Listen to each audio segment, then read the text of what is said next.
பிடிக்கும் எங்கள் வீட்டில் 10 சின்ன வெங்காயம் எடுத்துக்கிறேன்.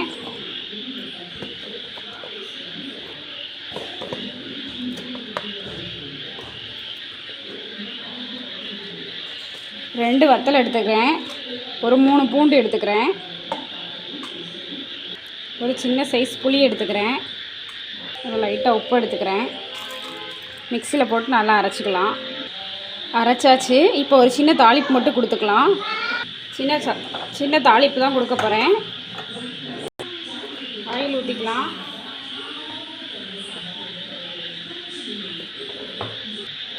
ஆயில் காஞ்சோடனே கடுகு போட்டுக்கலாம்.